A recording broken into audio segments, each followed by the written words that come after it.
Quem está aqui com a gente é a editora de Assuntos Internacionais da Band News TV, Beatriz Ferretti, para falar um pouco mais das repercussões internacionais, principalmente dos Estados Unidos, com o presidente Donald Trump. Tudo bem, Bê? Bom dia. Oi, Lupato. Bom dia. Bom dia, Sabina. Bom dia, Beatriz. Bom dia também para os ouvintes. Olha, repercussão forte, não só por parte da imprensa internacional e, sobretudo, norte-americana, mas também por parte do governo dos Estados Unidos, que se manifestou por meio de uma publicação na rede social X do Escritório para o Hemisfério Ocidental do Departamento de Estado, que trata sobre a diplomacia americana. Nessa postagem, eles condenaram a decisão do Alexandre de Moraes, do STF, de determinar a prisão domiciliar do ex-presidente Jair Bolsonaro, dizendo o seguinte, abre aspas, o ministro Alexandre de Moraes, já sancionado pelos Estados Unidos por violações de direitos humanos, continua usando instituições brasileiras para silenciar a oposição e ameaçar a democracia. Impor ainda mais restrições à capacidade de Jair Bolsonaro de se defender publicamente não é um serviço público. Deixem Bolsonaro falar. Os Estados Unidos condenam a ordem de Moraes que impôs prisão domiciliar a Bolsonaro e vão responsabilizar todos aqueles que colaborarem ou facilitarem condutas sancionadas, fecha aspas. Então também tem uma ameaça aqui de que medidas retaliatórias por parte do governo norte-americano poderiam acontecer. Beatriz, repete, por favor, essa última frase da nota, por favor. Abre aspas, os Estados Unidos condenam a ordem de Moraes, que impôs prisão domiciliar a Bolsonaro e vão responsabilizar todos aqueles que colaborarem ou facilitarem condutas sancionadas, fecha aspas. Ou seja, é uma ameaça explícita a ministros do Supremo Tribunal Federal que possam tomar a posição ao lado de Alexandre de Moraes, cerrando fileiras ao lado de Alexandre de Moraes, e até o mundo político brasileiro. É uma ameaça bem dura dos Estados Unidos, não dá para ser ignorada, não. Consequências ainda podem acontecer. Uma ameaça parecida já tinha acontecido por parte de Jason Miller, que é um conselheiro de Donald Trump, atuou na campanha política de Donald Trump, não faz parte ativamente do governo, mas é uma pessoa muito próxima ao presidente americano. E quando ainda se falava na possibilidade da Lei Magnitsky e do tarifaço do Brasil, ele também já tinha feito ameaças parecidas. Então vem muito de encontro com essa linha ideológica adotada pelo governo Trump em relação ao Brasil. E isso mostra, mais uma vez, a motivação política do tarifaço de 50%, eu entrevistei na semana passada a Jana Nelson. Ela é uma brasileira, americana também, e que trabalhou nessa mesma pasta do Departamento de Estado dos Estados Unidos na gestão Obama, Escritório para o Hemisfério Ocidental.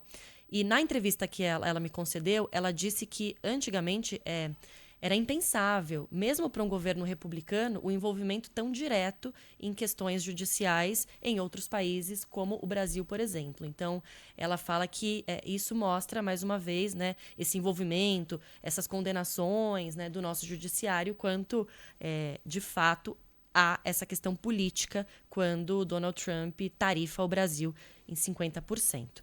E aí também queria separei aqui algumas repercussões de jornais, né, nos Estados Unidos sobre essa decisão envolvendo Jair Bolsonaro. Por exemplo, o The New York Times diz que essas novas medidas ameaçam agravar a maior crise diplomática em décadas entre Estados Unidos e Brasil, desencadeada pela decisão de Trump de defender Bolsonaro e aplicar tarifas de 50% sobre alguns produtos do Brasil.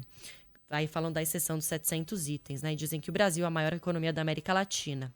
E aí diz que o Trump colocou ali como uma condição de que o caso contra o ex-presidente Bolsonaro fosse arquivado para não aplicar essas medidas. O Washington Post diz que a cada dia o cerco em torno do ex-presidente Jair Bolsonaro se aperta. Agora ele foi proibido de usar as redes sociais e imobilizado com uma tornozeleira eletrônica.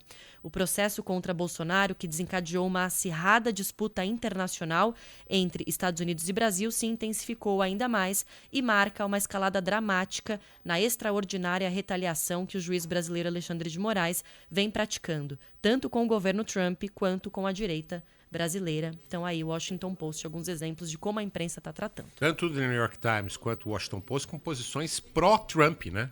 Posições republicanas aí e de condenação de Alexandre de Moraes. Curioso isso, né? Exatamente.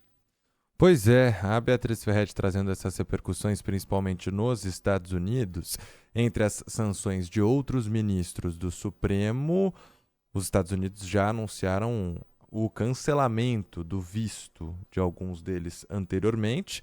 Já foi, inclusive, uma fala do ministro Flávio Dino, né, dizendo que não entendia as sanções a Alexandre de Moraes porque as decisões dele eram também de todos os ministros, né? Isso era levado a plenário. Agora, em relação às decisões do Alexandre de Moraes, questionável, todo mundo pode concordar ou não com isso, mas essa questão do Donald Trump tá chamando para si e impondo essas ameaças não só ao Brasil, né, mas a vários países, colocando tarifa em cima de todo mundo, ameaçando a Rússia se não tiver um cessar-fogo com a Ucrânia, ameaçando todo mundo. Até que ponto ele vai levar essas ameaças, né? Porque até agora também os Estados Unidos estão latindo, mas não mordeu ninguém, né, Beatriz? Aqui mordeu, né? Mordeu Ainda e doeu, não, né? É amanhã. Aqui doeu e mordeu. Olha, Com as até amanhã tarifas, pode acontecer tanta coisa.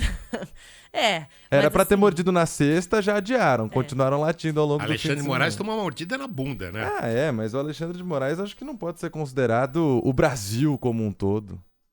Olha, fato é que o que a imprensa americana tá colocando aqui é que o Brasil ainda tá tentando mais negociação, né? A questão do café, da carne e tal, e que muito provavelmente a decisão da prisão domiciliar de Bolsonaro de ontem pode afastar essa interlocução, esses diálogos, né, essa tentativa de negociação, mas também sobre o que o Lupato falou, o Trump toma para si toda a decisão, então a decisão final é sempre dele, né? Então não adianta... Não, acho que ele acorda de manhã e fala assim, o que eu vou aprontar hoje?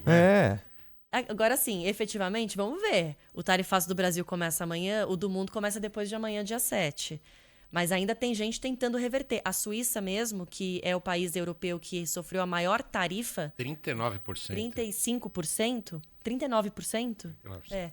A presidente do país está viajando para Washington sem nenhum convite formal da Casa Branca para tentar uma reunião. Com Trump não vai conseguir, mas com outras autoridades para ver o que está acontecendo, vamos mudar. Então, mesmo com o decreto assinado do tarifaço, o relógio correndo, depois de amanhã começa para o mundo todo, tem país ainda tentando correr atrás, porque sabe que o Trump always chicken out, como a imprensa o chama, taco, ele sempre amarelo. Ele, bom, até aqui voltou várias vezes nas decisões, quem sabe isso não acontece de novo, né? É um vai e volta, né, que afeta o mundo inteiro e que depende de um ser humano. É a caneta na mão de Donald Trump que tem esse vai e volta todo. Obrigado, viu, Beatriz? Valeu, tchau, tchau. Obrigado, Beatriz.